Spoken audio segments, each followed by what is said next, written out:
Hello, everyone, and welcome. Welcome to Words Friends. I am Sara Matson. I am a poet in Chicago, and I'm your host for this evening. This is the very first episode of 2026, and I'm so thrilled to be hearing some incredible words from some wonderful writers. Tonight, we're going to be hearing from Daya E. Dodson, Christy Prahl, Noah Berlatsky, Chris L. Butler, Ashley Elizabeth. What a lineup. I am so excited, you guys. This is going to be fantastic. I started this series because poetry really is my passion and my obsession, and I love being able to connect with folks through their words. So thank you so much to our incredible writers for sharing your time and energy this evening. And thank you so much to our amazing, gorgeous audience. Whether you're watching live tonight or if you're joining us later on YouTube, thank you so much for being here. I also just want to quickly shout out two other amazing poets. Previous Words Friends guest, Ben Nesbajani, aka Neon Pajamas, because he introduced me to Christy Prahl. And hopefully future Words Friends guest Elizabeth Levinson for introducing me to Noah Berlatsky. So thanks so much, Ben and Elizabeth. Y'all are doing amazing things in the Chicago lit scene, and I'm really grateful to know you. Jer, Lillian and Eleanor are on. Oh, oh, gonna mute you. Sorry about that.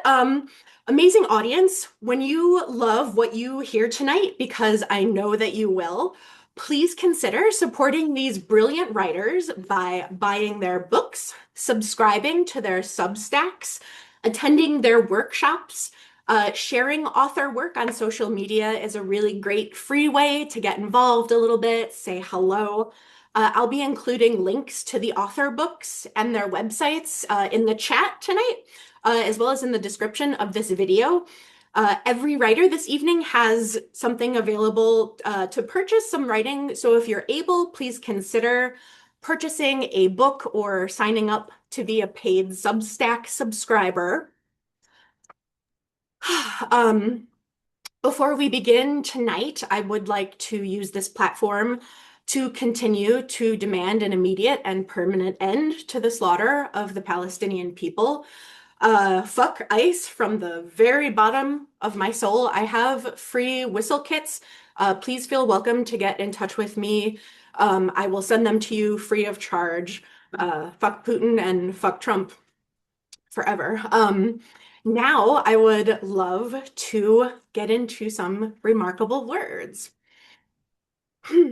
Amazing. Our first reader this evening is Daya E. Dodson. Daya and I were pressmates at Bottlecap Press, and I was immediately drawn to her unique narrative and dreamy prosaic style. Daya E. Dodson is a multi-talented writer and artist from Stone Mountain, Georgia. Her passion for creativity knows no bounds, as she is a self-taught artist who works with various mediums, including writing, photography, and painting. Daya earned a Bachelor of Science in Psychology from Kennesaw State University and a master's degree in social work from the same institution. Besides her visual artwork, Daya has also written several literary works for various zines, such as Luphyr Zine, the Archive of Prospects, and Brown Sugar Literary Magazine. She has even published a chapbook titled Opaque with Bottlecap Press, based in Los Angeles. With her impressive body of work, Daya is quickly establishing herself as the rising star in a world of contemporary art and literature. I'm really thrilled to have her here this evening. Everyone, please join me in welcoming Daya E. Dodson. Hi everyone, nice to meet you all. I had a bit of a hard time figuring out what to read, so I thought I'd read two short pieces to kind of fill up my 10 minutes. So I guess first I'll start with Opaque was originally a poem before it was a story. So I thought I'd read the short poem that it comes from first. Yeah, I'll go ahead and start. Okay. If I were to tell you how I got here, you wouldn't possibly believe me. Nothing ever seems as bad as it sounds. I guess you can say I've had a very eventful year, much more than one would really typically want. Most of it, I guess. At some point, I thought my life would be pretty simple, like most guys. I'd get married, have a couple of kids. I guess it was wrong of me to make such imprecise assumptions. I've lived only 25 years on this earth. I feel like I've lived in eternity. I've experienced the highs and lows, and quite frankly, I'm just burnt out. Every day is a trial and tribulation of constant judgment, motivation, and pride. And yes, I'm angry. God, I'm angry. I'm so mad at you. I'm sorry. I didn't mean that. I did, sort of. There are so many things I wanted to say. I thought she was better. I thought I was helping. That's the paradox. This feeling isn't some common cold you can cure with a swig of cough syrup and a slap of Vicks across your chest. It's more than that.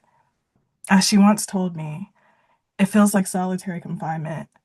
The only difference is that it's from the inside out and not the outside in. I want to understand. I'm trying. Right now is the most relatable I feel to what she felt. In this room of all white with no windows to reflect my shattered heart sits a table made of mahogany and pine. To my left is a gun, and to my right is an old pocket watch. Engraved it says, Mr. Time.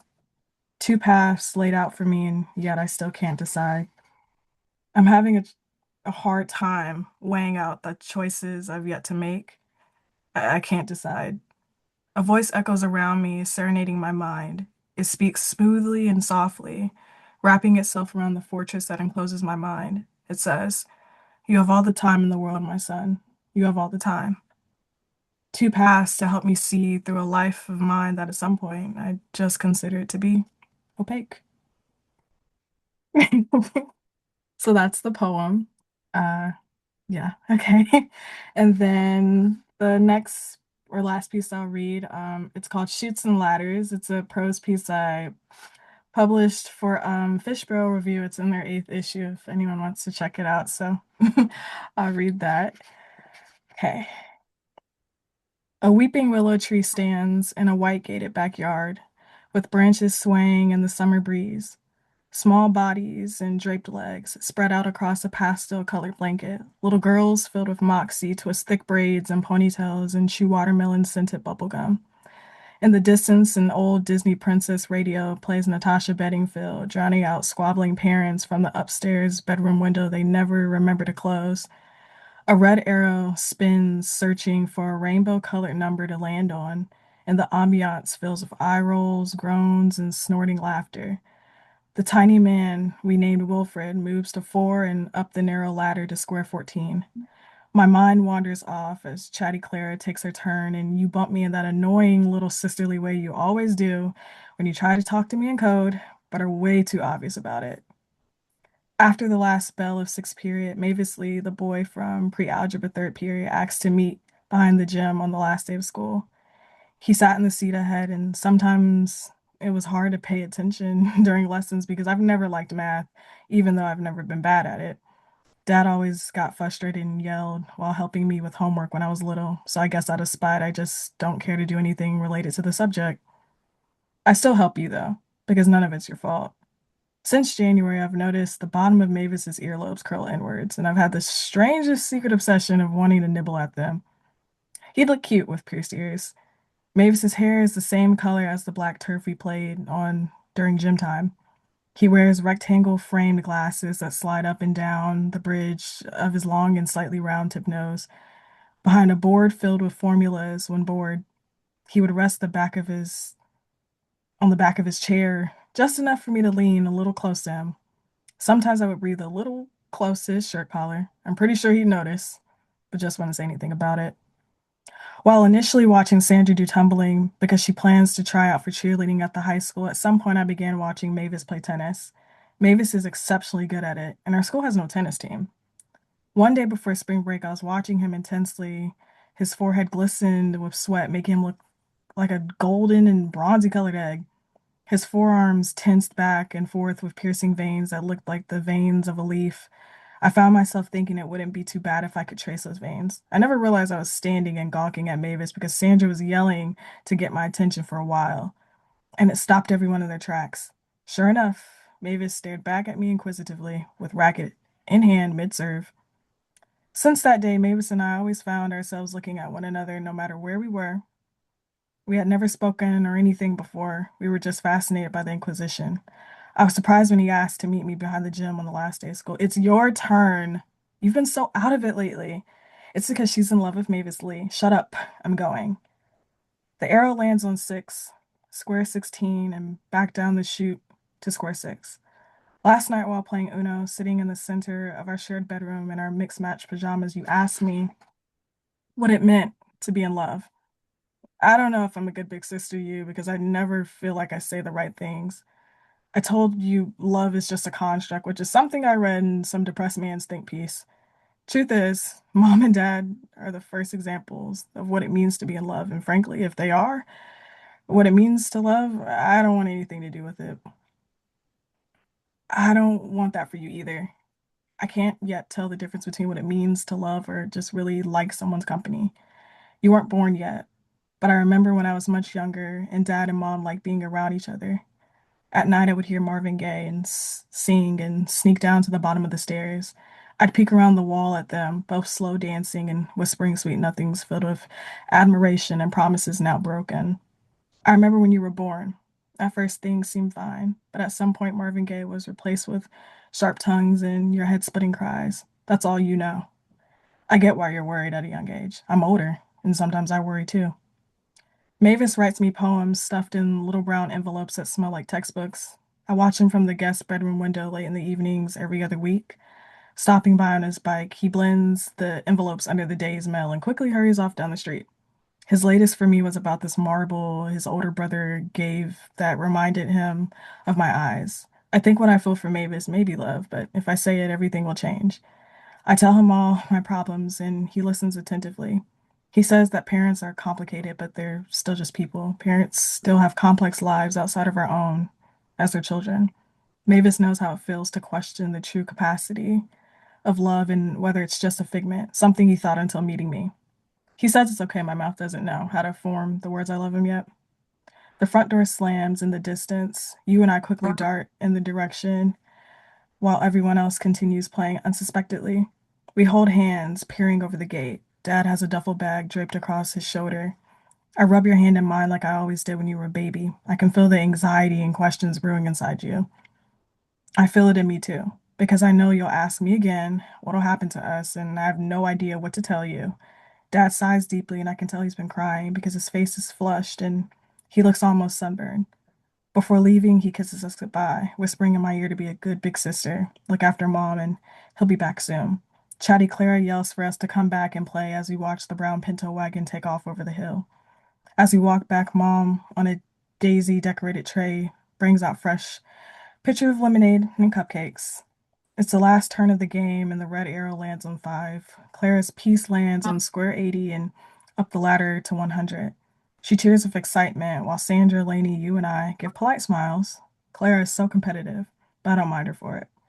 Mavis calls after dinner to check in and see how I'm doing. He wants to take me to this vintage bookstore in town, and his older brother can drive us. He said you can come along too if I want to bring you. I do love him. I don't see why not.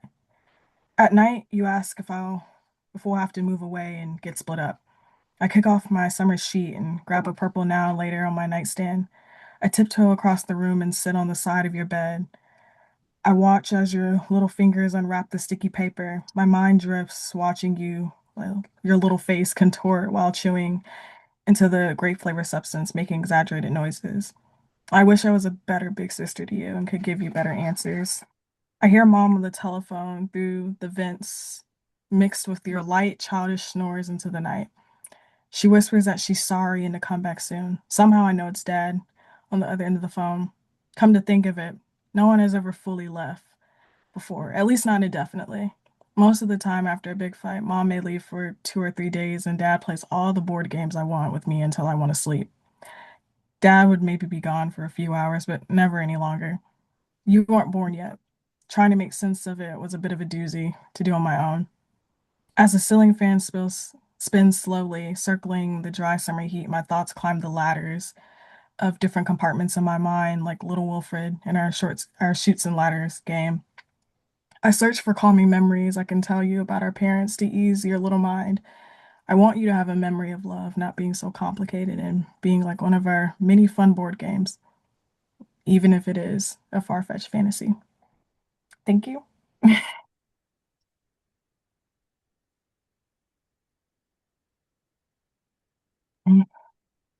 That was absolutely amazing. Thank you so Thank much. you. Everyone, you heard the incredible words of Daya E. Dodson. Please check out Opaque, which is currently available at Bottlecap Press. And you can also check out her website at dayadotsonportfolio.com. That was really, really lovely. Thank you so much for sharing. Amazing. Wonderful. What a great way to start off the first reading of 2026. Thank you so much. Our next wonderful reader this evening is Christy Prawl. I had the joy of reading with Christy last fall as part of Neon Night Mike, and I was immediately drawn to her ethereal words, generosity, and kindness. Christy Prawl is an Illinois Arts Council grant recipient and the author of the poetry collections We Are Reckless from Cornerstone Press 2023, With Her Hair on Fire, Roadside Press 2025, and Catalog of Labors, Unsolicited Press, Fall 2026. A multiple Pushcart Prize and Best of the Net nominee, her work has been featured in Poetry Daily, as well as many national and international journals, including the Asheville Poetry Review, Calyx, Rattle, Louisville Review, Penn Review, Sugar House Review, Salt Hill Journal, and others. She was a featured poet on the Hive Poetry Collective podcast in April 2025, and two of her poems have been set to music by post-punk musicians. So rad. She splits her time between a small workers' cottage in Chicago and refurbished Quonset hut in Southwest Michigan. Please, everyone, join me in welcoming Christy Prawl. Thanks so much, Sarah. I want to say, Sarah, you are you were just this laser beam of just goodness and electricity in that room at the Whistler when we read last fall. So thank you so much for the invitation and for creating this space. I think art and community really feel like they've never been more important. And so I really relish these opportunities, and it's an honor to be here. I'm going to read a handful of poems tonight, some old, some newer. And so I think I'm going to kick things off with a piece from my first book, We Are Reckless. It came out in fall of 2023, but much of it was written during lockdown, which in some odd ways seems like it was an eternity ago, but we know it was just so recently in the rearview mirror. But this is a poem that's largely about hibernation. And so as we in Chicago have been waking up with like sub-zero wind chills the last couple of weeks, it seems like an appropriate seasonal poem to read. So this is called In Hiding. We learned to sit quietly in a room together, watching a Cooper's hawk out the window, stoic and unperturbed, scan the woodpile for mice. We often wore the same pair of socks 5 days running, daytime sewn seamlessly into bed, with no concern for the tack of our bodies. We could light a fire from last night's ash and walk steady on ice. My hair grew long, your beard unruly. We tethered ourselves to the intricacies of yeast, dough rising in the furnace room as the heat clicked on. Our restaurants closed, and our friends became our distant friends. We pruned our families back to the cambium. I came to love sardines from the tin, oily hairline bones caught in the teeth. We could cook a dinner from pantry scraps, caved onions, flour undulating with worms, the rind of this cheese.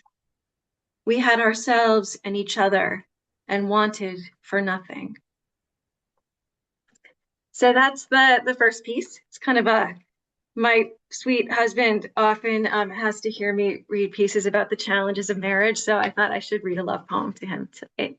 So now I'm going to read a few pieces from this very tiny chapbook, With Her Hair on Fire, that came out this past fall. And it's a collection of 26 prose poems. I started as a fiction writer, so I think the prose poetry form tends to agree with me. So this is called Please Try Again. If it's church, I promise I had no idea. the Gordian knot of crossing the chest, standing in line while a man in brocade put a chalk disc into my mouth, the urge to bite down, just his 2 fingers and so many tongues. There had to be some purpose to it. We'd find it in the pews. This was before the Unitarian detour of 1978, where the only rule was macrame. We returned to the capital C church when Uncle Ed died early of sepsis. The music in the hymnals refusing melody like something afraid of itself. Held deep in the throats of people who thought the kinks might steal their children. Church is how I feel about flirting, technology, and space. Some people get it, the rest of us lie. And then I'm going to read a piece called Names Among Deer. Sarah mentioned, my husband and I have a place out in Southwest Michigan, and we often wake up in the morning and there might be like 8 deer in the yard. So I've become obsessed with the deer. They eat all my flowers and I don't really care. They're just magical. So Names Among Deer. According to new research, elephants call each other by name. What about the deer? There's a shortage of food here on the edges of town, where a child spies a buck while waiting at the bus stop. The oaks are thin, the brambleberries gone. Whitetails chew hydrangea and forget their conjugations till another spotted fawn ends up in the berm. The authorities call it thinning the herd. The deer call it colonization. They dub each other lily eater, lettuce eater, hosta eater, gimpy, milk teat, broken horn, Hank. There, 2 does, inseparable among the pin oaks. You're the prettiest, and no, you're the prettiest. And this is a piece called An Introvert Prepares to Re-Enter the World. I don't think I've read this one at any reading, so you're my first, but I just want to say to my fellow introverts out there, I see you. I've spent the last hour testing my legs to see if I can move them. 2 steps past the bed, 1 more past the mailbox. The bed sheets say no. The soft curl of dog says no. The hectoring sun says maybe. Is someone out there waiting for me? Do you hear my name through fields of razor wheat in your sleep? Do you mind if I collapse into the cup of your arms? I've put myself here in a room without windows, walled against the keratin inside the word there. Only fools heave up on its syllable. A single phoneme in the likeness of a hoof, severed and left in the woods for gleaners to wonder, what in the world? The hunter knows. In the sight of his rifle, the promise of antlers for the wall. Meat for months, ripe for a slather of huckleberries. Orange vest to distract from the terrible genital configuration of his face. He may see you and shoot. Don't look at him, I tell myself. Don't imagine him in a deer blind, mistaking you for a stag.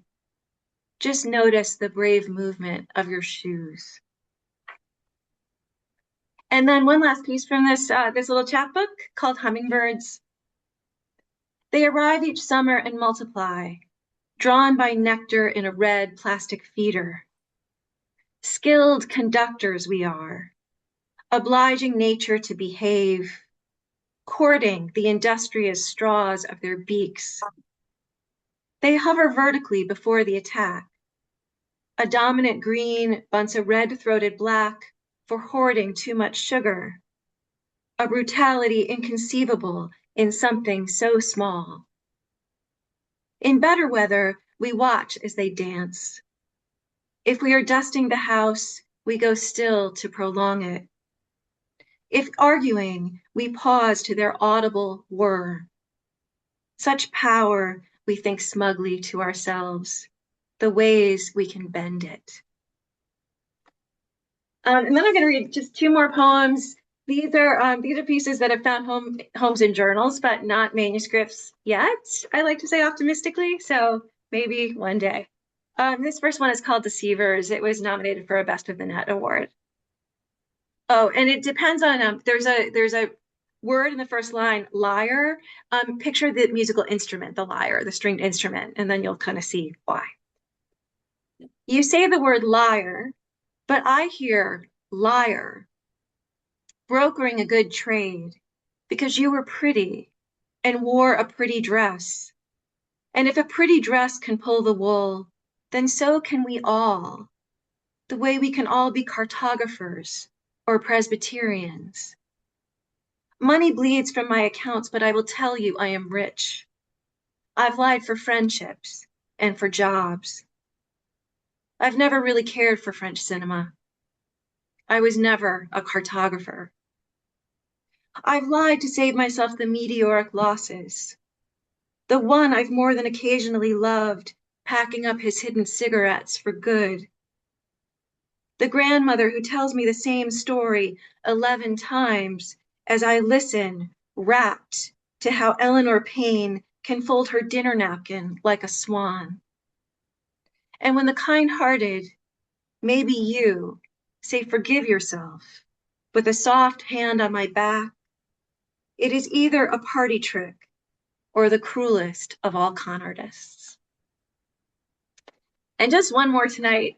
I'm just finding it interesting. I picked several poems with religious themes, which is interesting. I'm actually an atheist, so I don't know why exactly that has come to me tonight, but I guess take it for what it's worth. So this last piece is called Vacation Bible School. We are shuttled to the church basement for carrot sticks and grape drink. The teachers tell us God makes up all living things. We punch out paper dolls of Moses and Mary, their anatomy blank as peach and a box of wax crayons. Play flashcard games where the prize is heaven and eat orange cheese from cellophane wrappers, folding each square to a cube stuffed down the grace of our throats. A mosquito flies into the room and bites at least 3 of us, leaving cherry welts on our legs. I forget the commandments and kill the bug with my bare palm as blood spills out, till one of the twins says, "That's all of our blood mixed together." And I think, that's not God, that's a vampire. Thank you so much. Wow. Thank you so much, Christy. That was absolutely wonderful. Everyone, you just heard the incredible work of Christy Prahl. Please check out her amazing books With Her Hair on Fire. Get that. Please get We Are Reckless. You can check out her website at Christy Prahl. That's ChristyPrahl.wixsite.com. Gosh, that was really beautiful. Thank you very much. Whew, y'all, I'm feeling amazing. I'm feeling inspired, and I really appreciate you. Let's keep this wonderfulness going. Our next fabulous reader for this evening is Noah Berlatsky. As I mentioned at the beginning of this show, I had the pleasure of meeting Noah last summer as part of a reading that we did for Ghost City Press summer series, and I was immediately drawn to his use of classical form mixed with modernity in the form of pop culture deep cuts. It's so rad. Also, spamtoon is probably my favorite word ever created, so go Noah. Noah Berlatsky, he/him, is a freelance writer in Chicago. He's published several full-length collections and chapbooks. You can read more about them at everythingishorrible.net. Please join me in welcoming Noah Berlatsky. Hey, well, thanks for having me, Sarah, and thanks everybody for coming out. So the first piece I'm going to read is inspired by this theater group in Chicago called Barrel of Monkeys, which works with kids to write stories, and then it puts those stories on as plays. And you know, their work is just wonderful. It's kind of weird and gross and beautiful. So I was trying to capture that. And this was actually written like 30 years ago. which is important because the president here is more George W. Bush than Trump, as you'll see. I don't think I ever read this in 30 years aloud, and we'll see how it goes. Um, Also, I should warn people this is not exactly safe for work. I don't know if anybody's at work, but just so you know. It's called Milton Mickle. It's kind of a prose poem. Milton Mickle was a boy, and his penis was very enormous.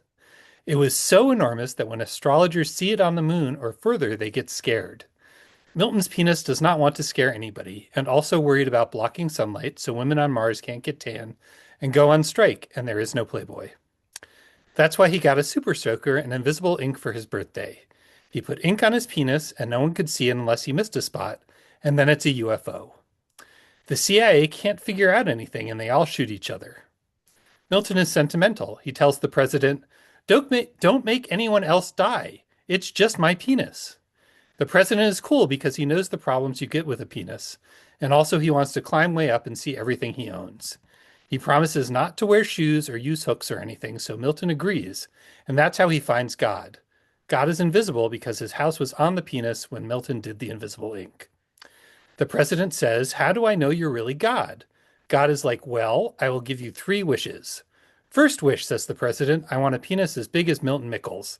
Okay, says God. And then the president has a big penis, plus it's visible. Second wish is, where is Osama bin Laden? God says, well, he's in my big old butt, but I will fart him out for you. That's when God farts, and just like every time, that is why there are explosions in places like Iraq. Then Osama bin Laden falls out, and he is upset because he should be treated better, and also surprised because he was in God's butt. He shouts a bunch, but he doesn't speak English, so no one understands him. Then the president stabs him with the penis, and he dies. And the third wish is that they are best friends and they get a special house where it doesn't have a roof so they aren't constricted. They sit on the couch together and talk about girls. Also, the president makes people carry the penis around so Milton can go to the store or bowling if he wants. Okay. Anyway, um, so this is a much more recent poem. I think I wrote it last year, and I think it got published this year. Um, so it's kind of inspired by my social media addiction, though it's also about eating potato chips, because like metaphors work like that, I guess. Anyway, it's called Great Starch, Great Sinew. The potato chip does not have dominion over me. I have dominion over the potato chip. My mouth opens like the hand of God, and the potato chip is consumed with awe. My mouth closes when I command it closed. My desire is like a well-trained potato chip, which heals and retreats into the plastic potato chip bag when I flex my gimlet eye. I tear potato chip bags open on the first try. I snap a potato chip in exact halves with my teeth. There are no sharp edges. There are no crumbs. Salty, crispy temptress. My appetite modulates with my rampant and towering will. Defy me, and I relegate you to the darkness. In my mind, there is a great and final crunch, like the closing of a tomb. Okay, so the next one's quite a bit different. This is a translation of a Michelangelo sonnet. I did a series of these and published them as a little chapbook for Bottlecap Press called Myself as Mine Own Counterfeit. I don't read Italian, so the translations are, more of the hope and a prayer sort. They're fun to write, though. And this is called Love is a Refiner's Fire. I am dry brush, your passing glance a spark that burns my skin away and leaves me pain. My thoughts are blackened wounds inside my brain. That crumbling chunk of carbon was my heart. The lump of iron thrown into the forge, a blacksmith hammers till a new blade shines. The phoenix burns and dies before she climbs on wings of flame, like gold sunrise reborn. I am no sword, no miracle, no bird. The gutted rind of me will not regrow. New limbs, new eyes, new flesh, or new desire. Yet I would rather be the field you've burned, where no one reaps and where no seed is sown, than to bloom chaste, unscalded by your fire. A couple more. What do we have? Okay, so this next one was inspired by Penny Lane's 2021 documentary, Listening to Kenny G.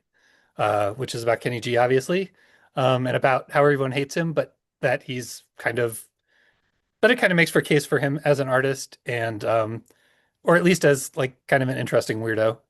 Um, and one of the things he says in the documentary is that when he listens to music, he doesn't really like to think about the music itself so much, but he likes to think about how much the musicians practice. And he himself, he says, practices like 3 or 4 hours a day, and he sort of regrets not practicing more. Um, so anyway, I kind of wrote this piece thinking about those things and, my ambivalent, but still, appreciation for Kenny G. It's called Practice Makes Kenny G. Kenny G is waiting with his saxophone by the mall fountain. He is always with his saxophone, waiting by the mall fountain. He is always ready to play by the mall fountain with fluorescent lights and the coins tinkling in the fountain near the koi, sliding around the coins like flashes of fluorescent light. Kenny G practices 4 hours a day by the fountain. He doesn't really like music, but he likes practicing by the fountain. When you ask him what he loves about music, he says he loves to think about the musicians practicing. They wander around the mall with their saxophones practicing, slipping around each other like coins flashing in light. Practice is a melody like musicians underwater turning a wheel. The wheel is a melody from which coins fall, like fish practicing in the mall fountain. Their gills flutter because they are practicing to turn a wheel connected to a pulley connected to the lights. The lights flicker because they are practicing falling like coins. The fountain practices making different shapes out of water. The water practices tossing notes into Kenny G like koi. Okay, and this is the last one. It's from a book called Meaning is Embarrassing, which is a collection of kind of conceptual poetry or dad jokes, kind of depending on how you look at it, I guess. It's untitled. I do not believe in great poems. I hereby promise not to write any. That's it. All right. Thank you all. That was absolutely fantastic. Everyone, thank you so much, Noah. You heard the wonderful words of Noah Berlatsky. Everyone, please check out his writing. He's quite prolific. You can check out his site. Also, highly recommend signing up for his Substack. You get amazing essays, poetry straight to your inbox. So consider that. That was wonderful. Thank you, Noah. Amazing. Excellent. Well, our next reader is just around the corner.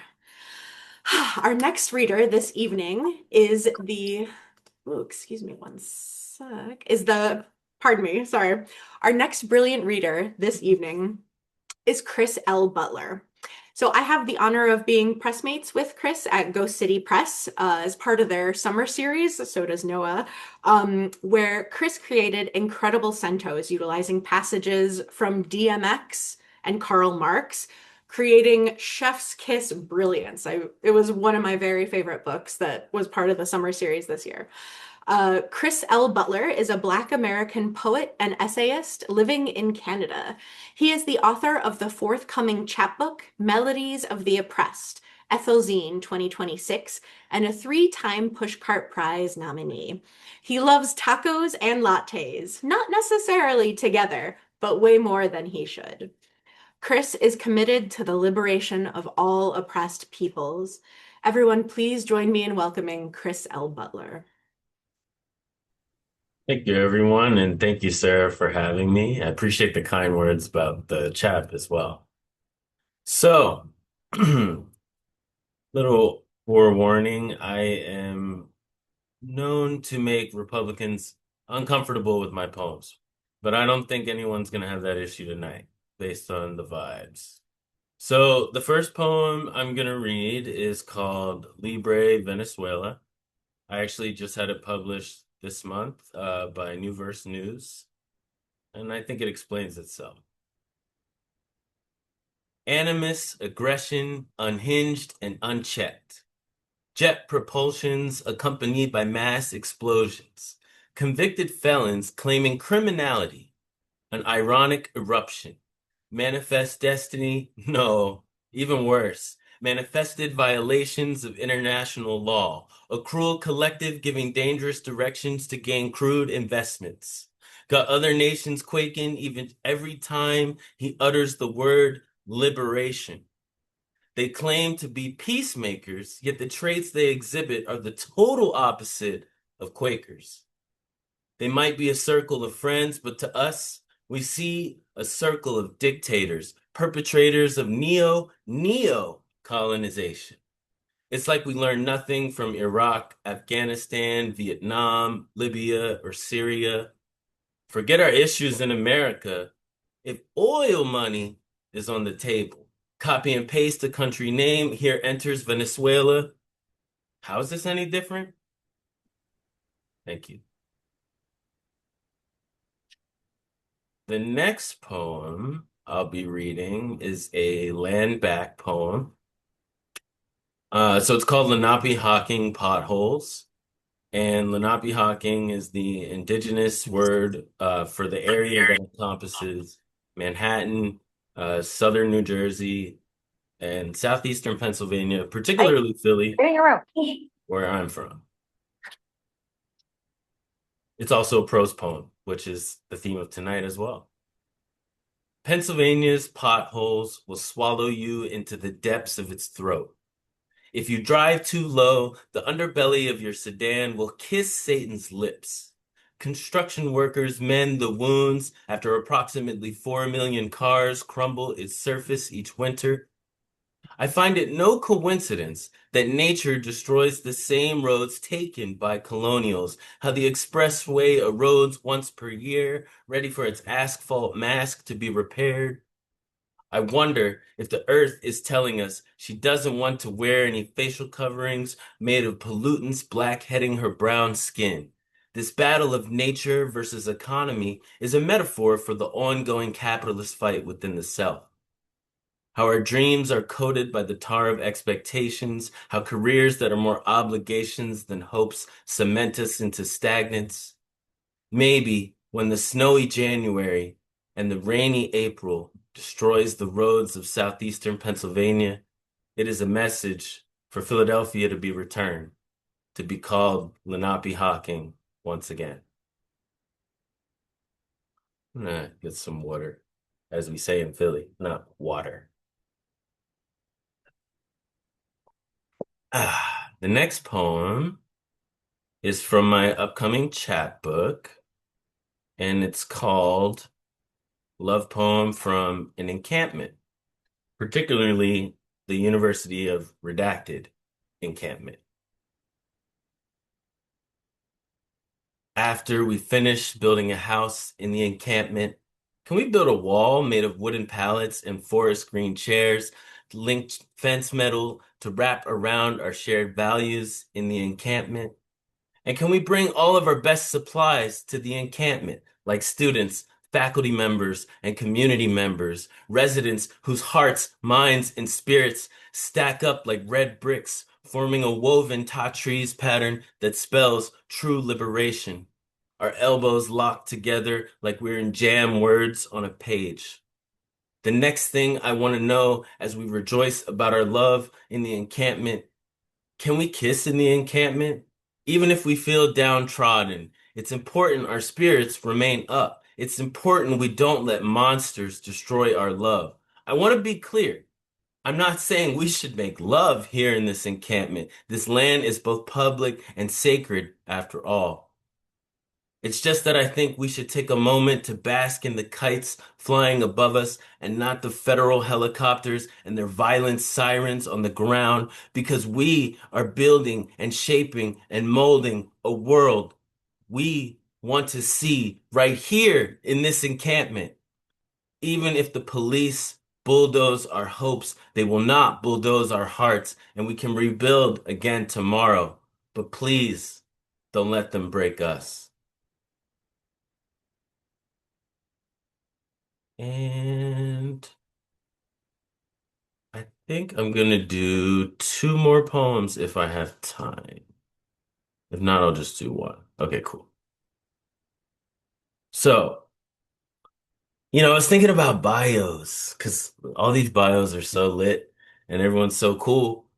But we're always talking about like this award and that award and nominations and all that. And I thought I'm always putting like Pushcart Prize nominee, but I never read those poems. So I'm going to read my poem Progeny, which was my first Pushcart Prize nominated poem. I feel the pain of my ancestors, so deep within my roots, finely tied like cornrows. A warrior's hairdo, magazines call it fashion.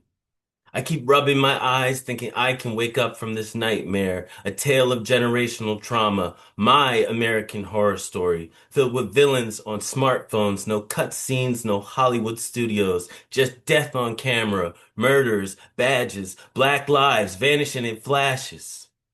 These struggles are pre-technology, pre-industry, pre-American equality. They go all the way back to the Middle Passage where we were greeted by owners, thieves, and assassins. Upon freedom, they incarcerated us by the masses, hurting us with a fiery passion across the whole country from Philly to Calabasas. Complete devastation, like helicopter crashes. Next up was a pandemic to match it, with America's glass ceiling cracking the fastest. The heat is turned up.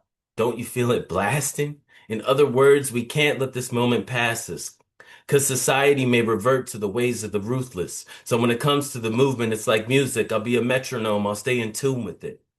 Listen to the melody of our cries. Feel our treble, the harmonies of our spirit. We built America from ashes to brilliance, on cotton fields from breadcrumbs to billions. Listen up. We are the progeny of the resilient. And then my last poem is about a year old. It's called Hold On Firmly When the Birds Sing. And I thought it's a poem of hope. And it's after a Chinese poet named Ha Jin, who inspired this poem. Never let go of your essence. Ignore those who shame your beliefs. Only you know your life's history. Let the magpies squawk their beaks. And to the virtuosic blue jays who's oratorioing your praise, quit singing from that dirty ass bird bath. Nobody wants to hear that shit. Never let go of your character. May your fingers be an iron fist, even if the frost bites or the heat scalds. If the pain of the opposition hasn't welded your hand more tightly, then you haven't held on firm enough. As long as you glue your grip to your morals and adhesive your soul to your principles, no pigeon can ever make you bend the knee. My name is Chris L. Butler. Thank you so much.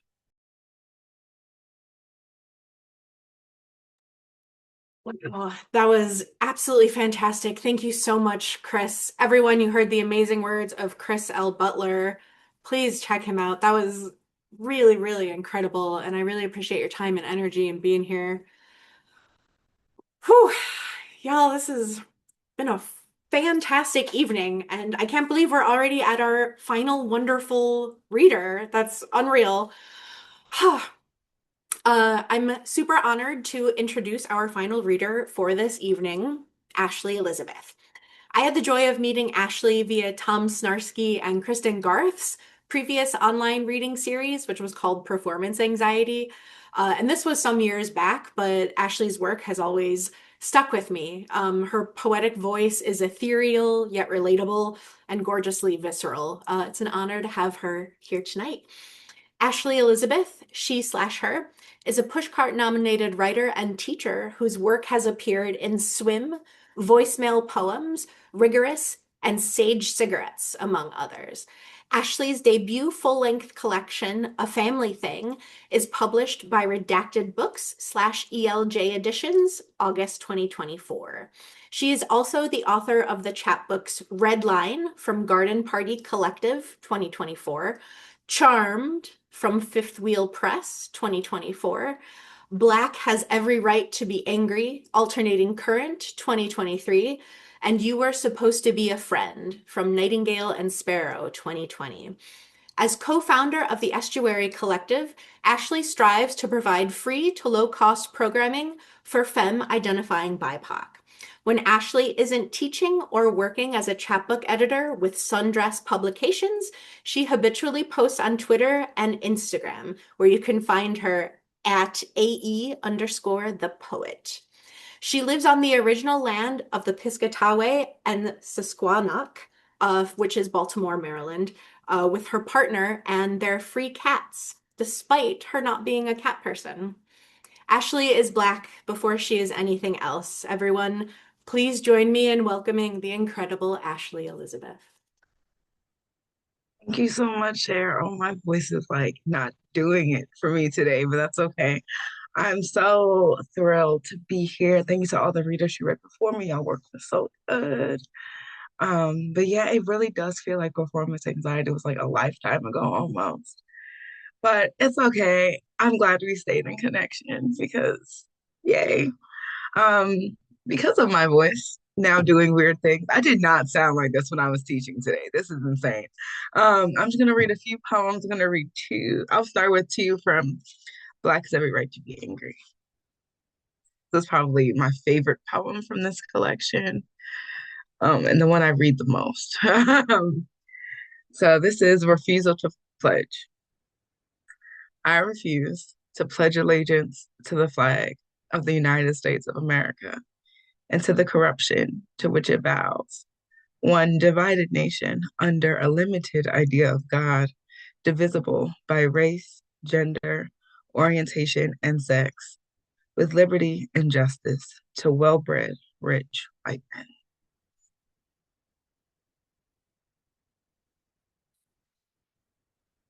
I'm also going to read And the Cycle Continues. I don't normally read this poem, but with so many things like happening in the world, it's just fitting. So this is And the Cycle Continues. The first weapon used against Black people is now a phone. The phone is followed by a gun. Gun is followed by the law. The law is followed by protests. Protests are followed by more protests. More protests are followed by threats. Threats are followed by tear gas. Tear gas is followed by rubber bullets. Rubber bullets are followed by real bullets. And there are even more protests, more phones in hand. Do it all again.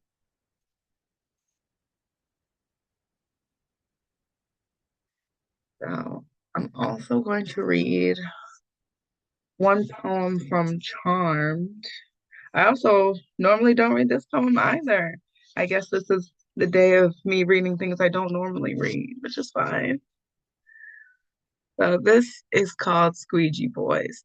So I'm not sure if y'all have them where you're from, but here we have Squeegee Boys who are like normally teenage boys who are like on the street offering to squeegee your windows for, a few dollars here or there. And like people have a real problem with them here. And I'm like, they've always been respectful to me, so I don't get the issue. So this is for them. Squeegee boys, pants sagged, shirts off, last year's Jordans on. Stay at every corner. Can't be much more than 15. Bottles of off-brand Windex in hand, squeegee stolen from gas station in the other, while the boys in blue try to keep the streets clean too. Real clean. Almost as if we don't live here.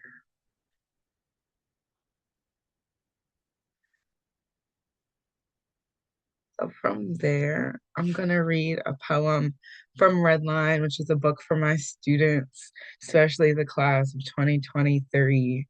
So I teach middle school.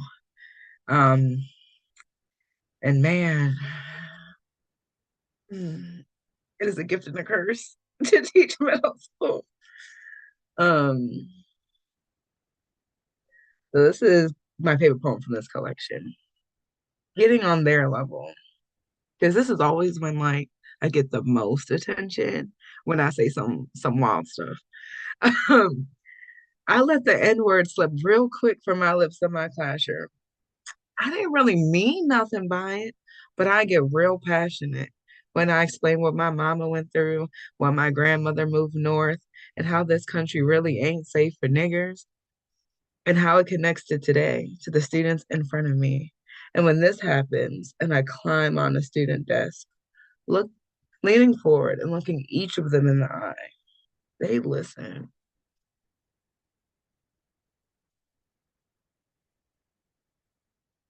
And then I'll read some new stuff, one new piece, and then my voice is gonna be done.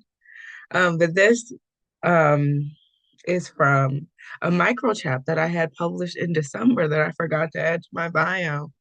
Um, it's available from artists from Maryland, but it's totally free. So I'll drop the link in the chat after I'm done. Um, but this is called Never Ending Complexes Start Young. In his bedroom, staring out to the street, my grandfather leaks that I'm fat. 2 hours later, he presses $20 in my palm as if penance, as if apology, trying to buy the heart of a 10-year-old girl, as if that ever works. These comments echo in my ears every time my knee twinges, bellows, or buckles, telling me that, well, he was right. But I've always had weak joints. I can't point on weak ankles, so dance lessons were canceled. I can't model with roles, so dreams of being on a cover converted to being the person who creates the covers. I carry extra weight. If I'm seriously hungry, I can feed on that. My size reminds me of who I've been. My thighs, though stripped with never-ending streaks of expansion, have always allowed me to explore. And I am still alive, even though he is not. Spite will take you that far. Thank you, everybody. Oh, that was so amazing. Thank you so much, everyone. You just heard the incredible words of Ashley Elizabeth. Thank you so much for being with us tonight. I really appreciate it. Please check out Ashley's website, AE, the BLKPOET, theblackpoet.com. Please purchase some of her books. They're absolutely incredible.